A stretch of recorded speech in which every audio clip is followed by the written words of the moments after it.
ഈ തിരുപ്പട്ടം സ്വീകരിച്ച് ഇന്നത്തെ ദിനത്തിലേക്ക് ചിന്തിക്കുമ്പോൾ വലിയ സന്തോഷമാണ്. കാരണം ഞാൻ എന്താണോ ലൈഫിൽ ആഗ്രഹിച്ചത് അതിലെത്തിച്ചേർന്നതിൻ്റെ സന്തോഷവും അതിൻ്റെ ആഹ്ലാദവും എന്നിലുണ്ട്.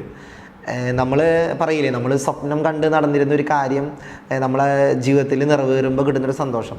ഞാനിപ്പോഴും ചിന്തിക്കാറുണ്ട്. എൻ്റെ വീടിൻ്റെ അടുത്തൂടെ പള്ളിയിലേക്ക് പോകുമ്പോൾ ആ വീടിൻ്റെ അടുത്തുള്ള ഒരു ചേട്ടൻ എപ്പോഴും പണ്ട് തന്നെ അച്ഛൻകുട്ടി എന്ന് പറഞ്ഞ് കളിയാക്കാറുണ്ട്. ഞാൻ 10ാം ക്ലാസ്സിലേക്ക് ആയപ്പോൾ ആളങ്ങനെ വിളിക്കുമ്പോൾ ഞാൻ ആളെ അടുത്ത് പറയും, ഇല്ല ഞാൻ എന്നെ അച്ഛൻകുട്ടി എന്ന് വിളിക്കേണ്ടെന്ന് പറയാറുണ്ട് ദേഷ്യത്തോടുകൂടി. പക്ഷേ ഞാൻ ചിന്തിക്കുകയാണ്, അവരൊക്കെ തന്നൊരു പ്രോത്സാഹനം എൻ്റെ ജീവിതത്തിൽ വളരെയേറെ വിലയുള്ളതാണ്. ഇന്ന് ഒരു അച്ഛനായിട്ട് നിൽക്കുമ്പോൾ ഞാൻ എൻ്റെ ചെറുപ്പത്തിൽ പള്ളിയിൽ പോകുമ്പോൾ അന്ന് മുതൽ ഒരു അച്ഛനാകണമെന്ന് ചിന്തിച്ച എൻ്റെ കുഞ്ഞുനാളുകളിലെ ഓർമ്മകളിലുള്ള ഒരു ചിത്രമുണ്ട്.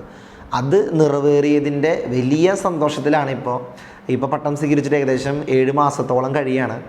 ഞാനിപ്പോൾ ശുശ്രൂഷ ചെയ്യുന്നത് ഇരിങ്ങാലക്കുട രൂപതയിലെ കത്തീഡ്രൽ ദേവാലയത്തിലാണ്. ഇവിടുത്തെ വികാരിയച്ഛൻ ലാസറച്ചനാണ്, കൂടെയുള്ളത് ഓസ്റ്റിനച്ഛനും ആൻ്റണിയച്ഛനാണ്. അവരുടെ കൂടെ കൊച്ചച്ഛനായിട്ട് ഞാനും കൂടി ഉണ്ട്. വലിയ സന്തോഷമുണ്ട്. ഇവിടെ വളരെ തിരക്കുള്ള ഒരു പള്ളിയാണ്. ഒത്തിരിയേറെ സംഘടനകളും അവർ ഒത്തിരിയേറെ വളരെ ആക്റ്റീവായിട്ട് കുറേ പ്രോഗ്രാമുകളും ചെയ്യുന്നൊരു പള്ളിയാണ്. അതുകൊണ്ട് തന്നെ നമുക്കിങ്ങനെ പ്രവർത്തിക്കാനായിട്ട് നമ്മൾ ആഗ്രഹിക്കുന്നതിനേക്കാളും ഡബിളായിട്ട് ജനങ്ങളും ആഗ്രഹിക്കുന്നുണ്ട്.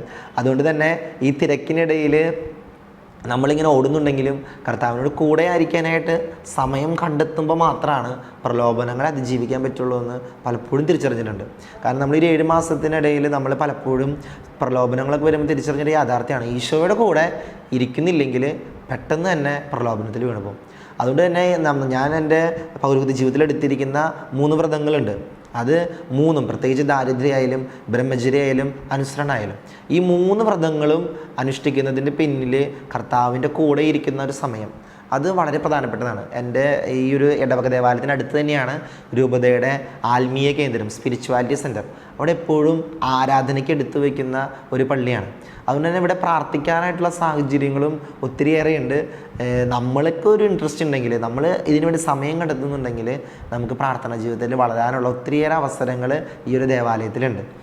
എനിക്ക് തോന്നിയിട്ടുള്ള ഏക കാര്യം തന്നെയാണ്, ഈശോയുടെ കൂടെയാണെങ്കിൽ നമ്മൾ എടുത്തിരിക്കുന്ന 3 വ്രതങ്ങളും നമ്മൾ ഈശോയുടെ കൂടെ 1 മണിക്കൂർ ഒരു ദിവസത്തിൽ നമ്മൾ കർത്താവിൻ്റെ കൂടെ ഇരിക്കുന്നുണ്ടെങ്കിൽ നമുക്ക് എല്ലാ വ്രതങ്ങളും വളരെ സംതൃപ്തിയോടുകൂടി ഈ പൗരോഹിത്യ ജീവിതം ജീവിക്കാനായിട്ട് സാധിക്കുമെന്നുള്ള വലിയൊരു തിരിച്ചറിവ് എനിക്ക് ഈ ഒരു കാലഘട്ടത്തിൽ ലഭിച്ചിട്ടുണ്ട്. അങ്ങനെ വളരെ സന്തോഷത്തോടു കൂടി പൗരോഹിത്യ ശുശ്രൂഷയിൽ മുന്നോട്ട് പോയിക്കൊണ്ടിരിക്കുകയാണ്. അതുകൊണ്ട് നിങ്ങളും തുടർന്ന് പ്രാർത്ഥിക്കണം. മരണം വരെ കർത്താവിൻ്റെ ഈ പൗരോഹിത്യം വിശ്വസ്തയോടുകൂടി ജീവിക്കാനുള്ള കൃപ എനിക്ക് ലഭിക്കുന്നതിന് വേണ്ടി.